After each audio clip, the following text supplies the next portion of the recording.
आज का हमारा जो टॉपिक है वो वर्जीनिया वुल्फ और उनकी बायोग्राफी। वर्जीनिया वुल्फ एक मॉडर्न एज की नोवेलिस्ट है, इंग्लैंड की।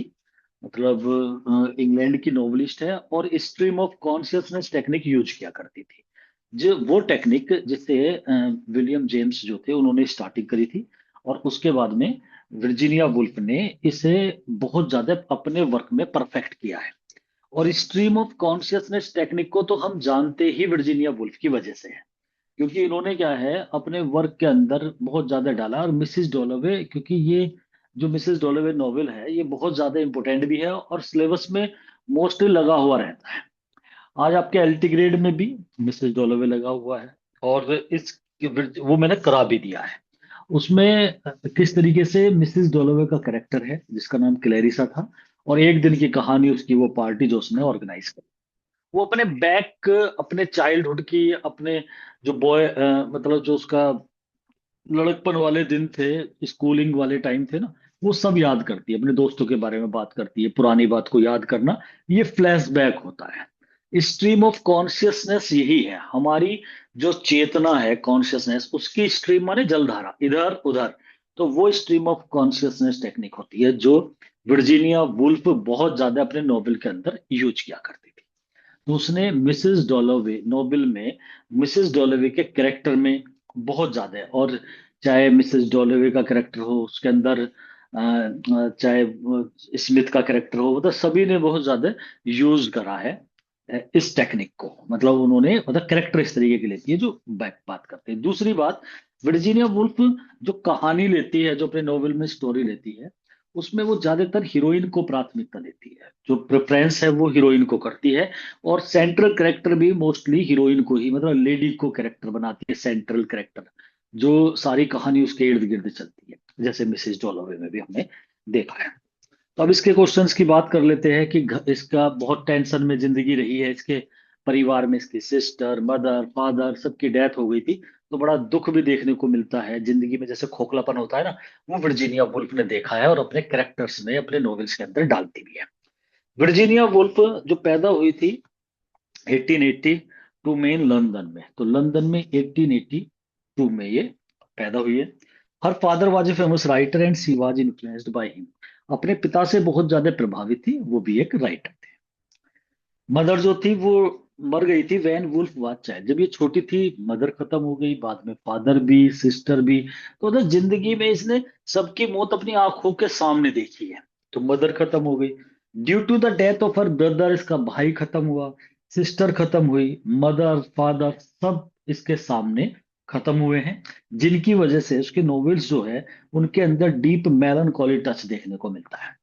तो मिसेस डॉलोवर कैरेक्टर देख लो आप, वहां पे डेथ को दिखाती है और किस तरीके से जिंदगी, मतलब रूखी रूखी लाइफ वो है। मतलब चहल पहल चारों तरफ दिखाई देगी लेकिन अंदर से इंसान अकेला होगा। भीड़ में इंसान तन्हा दिखाई देता है, अपने कैरेक्टर में ऐसा डालती है। क्योंकि वर्जीनिया वुल्फ हकीकत में भी ऐसी थी लाइफ में, इसकी लाइफ में एंजॉय नहीं था, बहुत परेशान थी, इसने बहुत दुख देखे हैं जिंदगी में।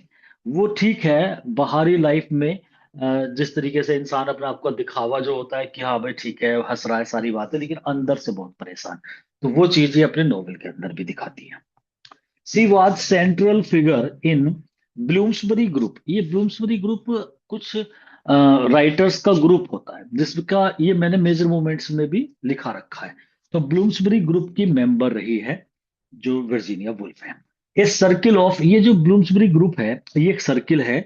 इसमें राइटर्स, आर्टिस्ट, इंटेलेक्चुअल्स होते हैं जो बुद्धिजीवी, ये सब होते हैं, जिसके अंदर इंक्लूड है, ये क्वेश्चन आ जाता है कि निम्न में से कौन ब्लूम्सबरी ग्रुप में है या नहीं है।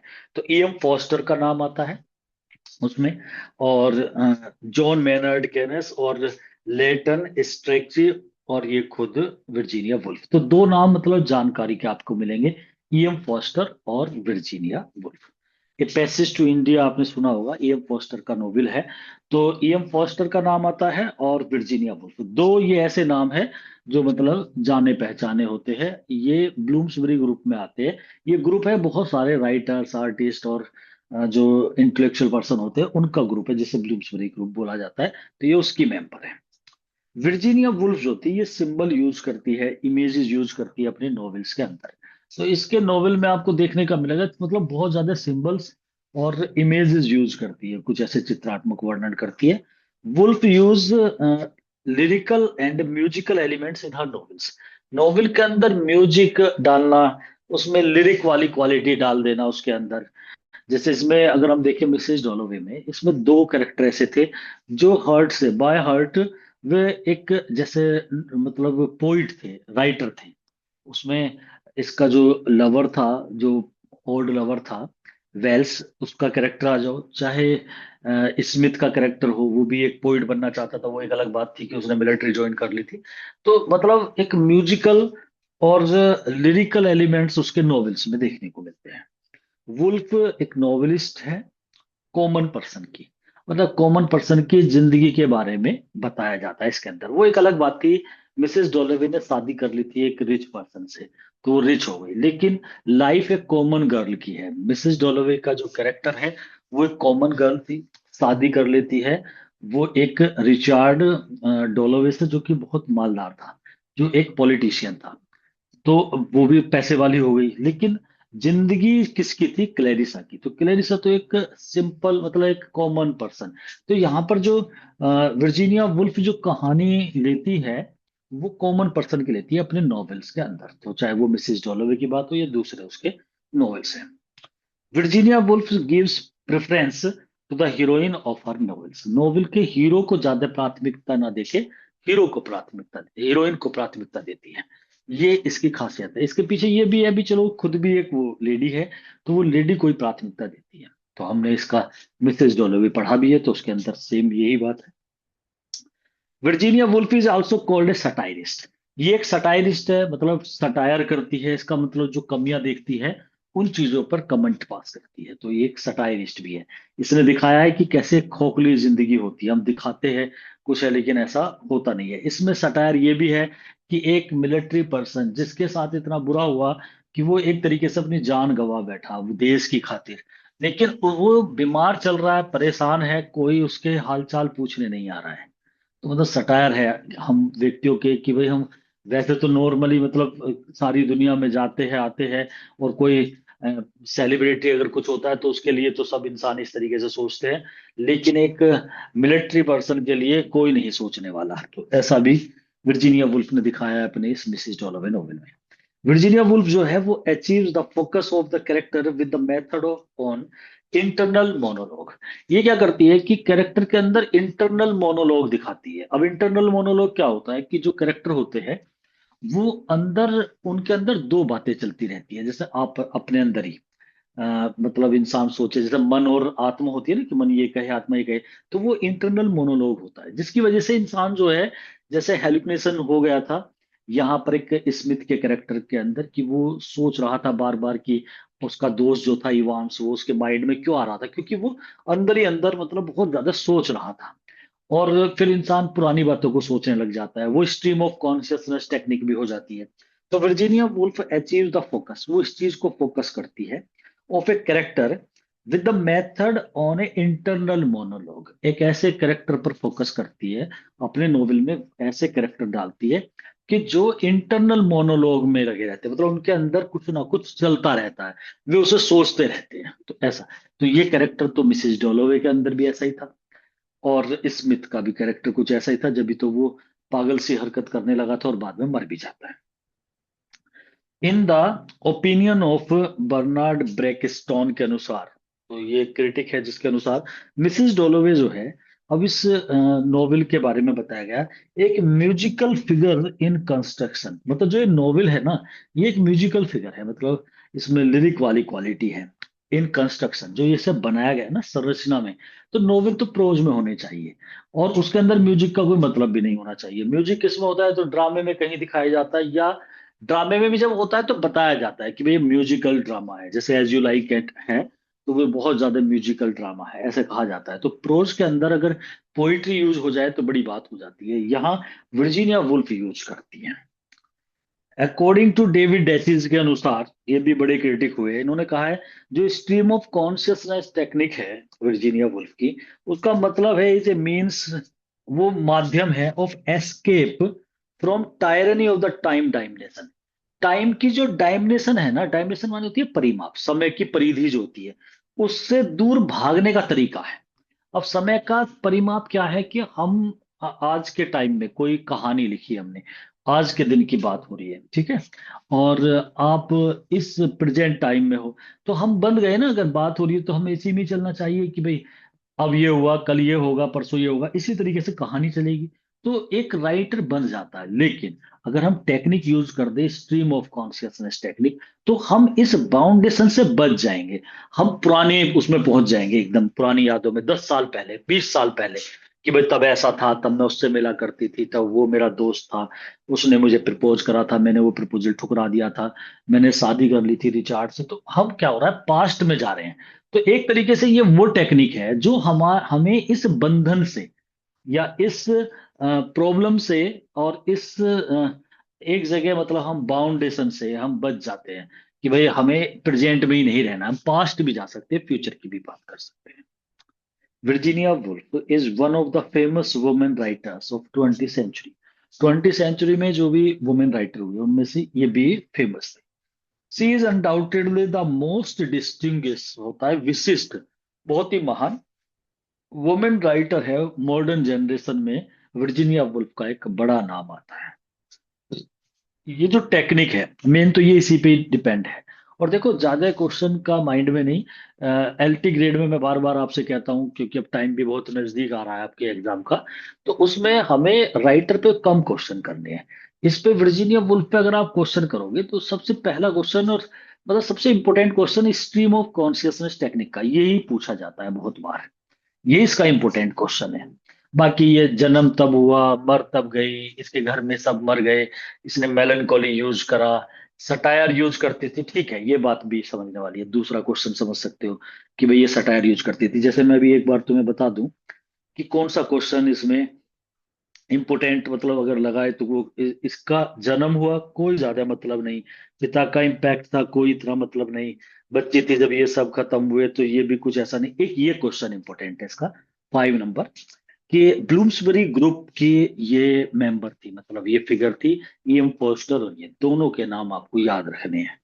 3 नाम भी, वैसे तो चारों कर लोगे तो कभी कभी याद जाता है ना कौन नहीं है, तब उसका फायदा मिलता है। वर्जीनिया वुल्फ का जो है वो सिंबल यूज करती है, तो ये क्वेश्चन भी नोवेलिस्ट कॉमन पर्सन की है, हीरोइन को प्रेफरेंस करती है। एक ये क्वेश्चन थोड़ा सा ठीक लगा लो आप। तो 3 क्वेश्चन हो गए। सटायरिस्ट है, ये भी क्वेश्चन 4 हो गए। इसके बाद अगर हम बात करें, इंटीरियर मोनोलॉग यूज करती थी, ये कोटेशन है मिसेस डोलोवी पे, डेविड डेचिज ने ये कहा, चलो ठीक है, कुछ हद तक ये भी क्वेश्चन चलेगा।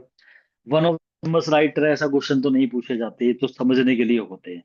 वो मैन है, जैसे ये क्वेश्चन है, अनडाउटेडली द मोस्ट अनडिस्टिंग्विश, मतलब सॉरी, डिस्टिंग्विश वुमेन राइटर है, बहुत ही विशिष्ट है मॉडर्न जनरेशन की। अब ये क्वेश्चन कोई मतलब पूछने वाला क्वेश्चन नहीं है, ये समझने के लिए है केवल, तो आपसे रटना नहीं है ये क्वेश्चन, ना ही ये क्वेश्चन ऐसे सीधे सीधे ऐसे आते हैं। अब ये टेक्निक है, इसके बारे में आ गया। तो कुल मिलाकर के 16 नंबर क्वेश्चन पे हूं मैं अब तक, बस 3 क्वेश्चन ऐसे आए हैं जो कि पूछे जा सकते हैं, तो इसलिए ज्यादा माइंड में टेंशन लेने की जरूरत नहीं होती। क्वेश्चन को आप समझो, पढ़ो, लेकिन याद जो करने की बात आती है, अगर मैं 30 क्वेश्चन कराऊंगा बायोग्राफी पे, तो 5-6 ही निकल के आएंगे, इससे ज्यादा नहीं आएंगे याद करने वाले। इसलिए ज्यादा बर्डन लेने की जरूरत नहीं है। स्ट्रीम ऑफ कॉन्शियसनेस जो है, is a technique in which the flux of the mind, mind का जो फोकस होता है ना, उसकी कंटिन्यूटी और कंटिन्यूस चेंज सीन, मतलब उसमें चेंजिंग होती रहती है, पास्ट फ्यूचर ऐसे देखा जाता है। वो बात है स्ट्रीम ऑफ कॉन्शियसनेस टेक्निक की। थोड़ी सी परिभाषा, डेफिनेशन बता दी कि होता क्या है यहाँ पे, तो ये बताया गया है। तो ये क्वेश्चन वर्जीनिया वुल्फ पे नहीं बैठ रहा है, ये क्वेश्चन केवल आपका बैठता है लिटरेरी फॉर्म्स एंड टर्म्स का, कि स्ट्रीम ऑफ कॉन्शियसनेस टेक्निक क्या होती है, माइंड में चेंजेबिलिटी जो होती है।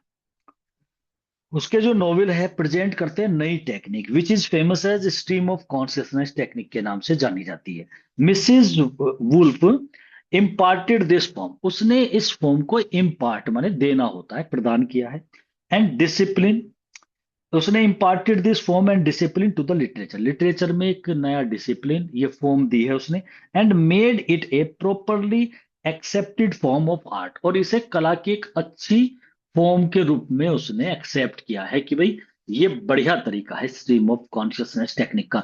तो वही क्वेश्चन है घूम करके, बस आपको स्ट्रीम ऑफ कॉन्शियसनेस टेक्निक को जोड़ना है वर्जीनिया वुल्फ से। अगर क्वेश्चन इस पाएगा तो यही आएगा, चाहे कैसे पूछ ले इसे। जो स्ट्रीम ऑफ कॉन्शियसनेस मेथड है is a technique of the psychological novel की टेक्निक होती है। तो आपको यह भी ध्यान रखना है, मिसिस डॉलोवी एक साइकोलॉजिकल नोवेल है। साइकोलॉजी होती है माइंड से जो चलती है, और स्ट्रीम ऑफ कॉन्शियसनेस टेक्निक भी माइंड से ही, पुरानी बातों को सोचना, इधर को सोचना, आगे पीछे प्रेजेंट पास्ट पे सोचना, ये स्ट्रीम चल रहा है कॉन्शियसनेस का। तो इसे ही हम स्ट्रीम ऑफ कॉन्शियसनेस टेक्निक बोलते हैं। साइकोलॉजिकल नोवेल में होती है, which was invented by William James ने ही ये स्ट्रीम ऑफ कॉन्शियसनेस टेक्निक को कोइंड किया था, या इन्वेंट किया था, अपनी बुक में करा था। उसकी बुक का नाम था principles of psychological in 1819। Year भी ध्यान रखनी है, इस बुक का नाम भी याद रखना है, विलियम जेम्स का भी नाम याद रखना है, और इस टेक्निक का भी। यही सेम का सेम क्वेश्चन ऐसा का ऐसा ही एज इट इज मैंने आपको लिटरेरी फॉर्म्स एंड टर्म्स में भी कराया है, हालांकि ये क्वेश्चन वहीं पे फिट बैठता है। लेकिन जब वर्जीनिया वुल्फ का नाम आ ही गया, ये ही बहुत ज्यादा यूज किया करती थी इस टेक्निक को। इसका नाम जब भी आता है तो ये टेक्निक एकदम नाम याद आ जाता है। लेकिन इसने इसे कोइंड नहीं किया था, इसलिए विलियम जेम्स। लेकिन विलियम जेम्स जो है, वो क्वेश्चन तो वही इंपॉर्टेंट है कि किसने कोइंड करा, तो विलियम जेम्स ने करा। लेकिन स्ट्रीम ऑफ कॉन्शियसनेस टेक्निक को बहुत ज्यादा यूज करने वाली थी वर्जीनिया वुल्फ। बिल्कुल ऐसा समझो जैसे ब्लैंक वर्स किसने करा, तो ब्लैंक वर्स का जब नाम आता है तो सरी का नाम आता है, लेकिन सरी को कोई नहीं पूछता कि वो उसने स्टार्ट करा। बाद में क्रिस्टोफर मार्लो ने बहुत ज्यादा ब्लैंक वर्स को अपने उसमें डाला है। जैसे कि अभी बात आती है हीरोइक कपलेट की, तो वो चौसर ने कर दिया था। लेकिन अलेक्जेंडर पोप, ड्राइडन, ये बहुत ज्यादा यूज किया करते थे। तो इस तरीके से होता है। सोनेट में नाम विलियम शेक्सपियर, मिल्टन का आता है, लेकिन स्टार्ट पेट्रार्क ने कर दिया था। तो कुल मिला के ऐसे ही विलियम जेम्स जो थे, उन्होंने अपनी एक बुक प्रिंसिपल्स एंड साइकोलॉजिकल जो थी, ये इस बुक के अंदर इस टर्म के बारे में जिक्र करा, इसे इन्वेंट करा, बताया इसके बारे में, इसकी परिभाषा दी कि ये एक टेक्निक होती है जो एक अच्छे नोवेलिस्ट को, जो साइकोलॉजिकल नोवेल लिख रहा हो, उसे यूज करनी चाहिए। वर्जीनिया वुल्फ ने यूज करा है बहुत ज्यादा। ये क्वेश्चन बहुत इंपॉर्टेंट है, और ये वर्जीनिया वुल्फ पे ही नहीं है क्वेश्चन इंपॉर्टेंट, ये तो वैसे भी, चाहे ये हमारे सिलेबस में होती है ना होती, तो भी हमें लिटरेरी फॉर्म्स में इसे यूज करना था। स्ट्रीम ऑफ कॉन्शियसनेस नोवेल जो होता है, वो साइकोलॉजिकल नोवेल है। The novel of subjectivity, subjectivity होता है किसी इंसान के बारे में, वो सब्जेक्टिविटी है।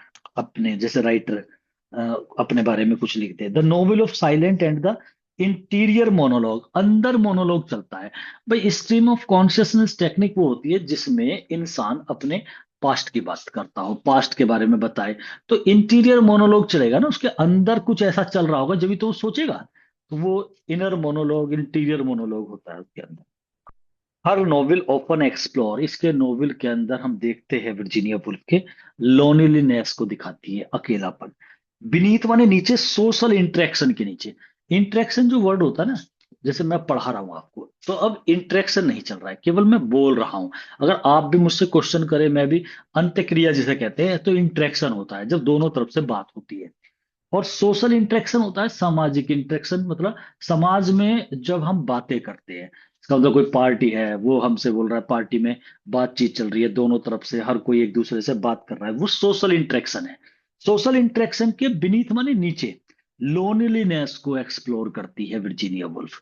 मतलब हम समाज में, पार्टी में, क्लब में, फेस्टिवल पे सब बात करते हैं, लेकिन अंदर खाने, बीनीथ माने नीचे, हम नीचे से अकेले हैं। दिखाते हैं कि हम कितने वो हैं, लेकिन अकेले हैं। इस बात को वर्जीनिया वुल्फ ने एक्सप्लोर करा है।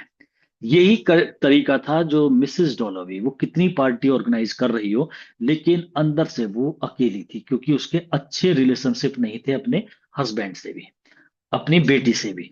तो वो केवल क्या थी कि वो दिखावे में, तो आप समझो कि भाई हाँ ठीक है, कि भाई बहुत ज्यादा चहल पहल, मतलब दूसरे ये सोचते थे कि भाई कितने बढ़िया इस जिंदगी हो तो मिसेस डॉलोवे की तरह हो, लेकिन अंदर खाने क्या था वो उसे पता था। तो इसी बात को, उसके ये इसके जो नॉवेल है वर्जीनिया वुल्फ के, क्योंकि उसकी लाइफ भी कुछ ऐसी ही थी, उसने अब ये जो कैरेक्टर डाला है मिसेस डॉलोवे का, कहीं ना कहीं अपने आप को अटैच करके डाला है। तो वो ऐसी ही थी अंदर खाने, तो अंदर से मतलब इंसान ऐसे ही। मैं ये बताता हूँ कि आजकल लाइफ मोस्टली इसी तरीके की हो चुकी है। हम दिखाते इस तरीके से है कि पता नहीं कितने खुश हैं, हम बहुत बेहतरीन हैं, दुनिया को दिखाते। हमें मजा आता है जब कोई हमें देख करके चिढ़ जलता है कि अरे ये कितने मजे कर रहा है, लेकिन चाहे हम कितने भी अंदर से टूटे हो, दूसरे को ये दिखाते हैं।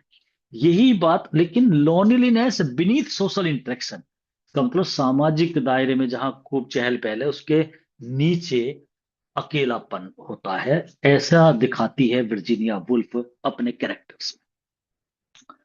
सी treated memory as an active force. और वर्जीनिया वुल्फ ने मेमोरी, यादगार, पुरानी यादें, उसे ऐसे ट्रीट करा है कि एक एक्टिव फोर्स है ये, वो सक्रिय ताकत है जो सेव करती है प्रेजेंट आइडेंटिटी को। जो प्रेजेंट में कैरेक्टर है वो कैसा है, उसकी आइडेंटिटी को एक रूप देने के लिए पास्ट की मेमोरी एक्टिव रोल अदा करती है।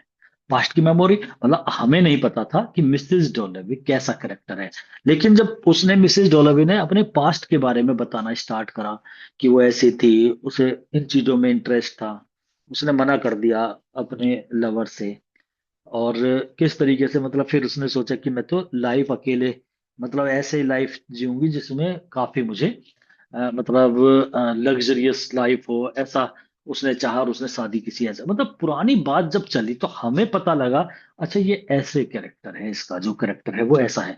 तो इसका मतलब मेमोरी एक बड़ा रोल अदा करते हैं वर्जीनिया वुल्फ के नोवेल में, जिससे प्रेजेंट आइडेंटिटी का पता लगता है कि वर्तमान में ये कैरेक्टर ऐसा है उसके पास्ट को देख करके। वर्जीनिया वुल्फ के जो कैरेक्टर्स है are defined more by thought than by action. Action से नहीं दिखाई देते। हमें अगर कैरेक्टर का पता करना है वर्जीनिया वुल्फ का, तो वो विचारों से पता लगता है ये ऐसा है, उसके कार्यों से पता नहीं लगता। विचारों से कब पता लगेगा, जब उसकी स्ट्रीम ऑफ कॉन्शियसनेस टेक्निक में उसकी पुरानी बातें वो ऐसा थी वैसे, तब हमें पता लगता है। वुल्फ के जो नॉवेल्स हैं रिफ्लेक्ट करते हैं, मतलब दिखाते हैं instability of modern life. Modern life में स्टेबिलिटी नहीं है। मॉडर्न लाइफ जो मॉडर्न लाइफ है, जैसे मिसेस डोलेवे की लाइफ थी, मॉडर्न लाइफ वो स्टेबल नहीं है, इनस्टेबल है, मतलब अस्थाई है, वो फिक्स नहीं है। तो मॉडर्न लाइफ की इनस्टेबिलिटी को दिखाते हैं इसके novel. Virginia Woolf stands as a pioneer. वो खड़ी है, एक पायनर होता है स्टार्ट करने वाला। Who made consciousness itself the hero of the novel. उसने ये जो कॉन्शियसनेस है ना, चेतना, अंदर की चेतना, जो उसे नोवेल में एक कैरेक्टर की तरह लिया, हीरो की तरह लिया, मतलब ये भी एक बड़ा रोल अदा करते हैं। जैसे विलियम शेक्सपियर का ड्रामा है एज यू लाइक इट, उसमें आर्डन का जंगल है। ये कहा जाता है आर्डन का जंगल जो है ना, ऐसा लगता है जैसे आर्डन का जंगल जो है, it is also the main character of this drama. वो भी एक कैरेक्टर है, जैसे एक रोल अदा कर रहा है। इसी तरीके से जो स्ट्रीम ऑफ कॉन्शियसनेस टेक्निक है, जो ये अंतरात्मा है ना, ये भी अपने आप में नोबेल का हीरो की तरह वर्क करती है, तो ये बड़ा रोल अदा करती है, मतलब ये कहा गया है वर्जीनिया वुल्फ के नोवेल के अंदर।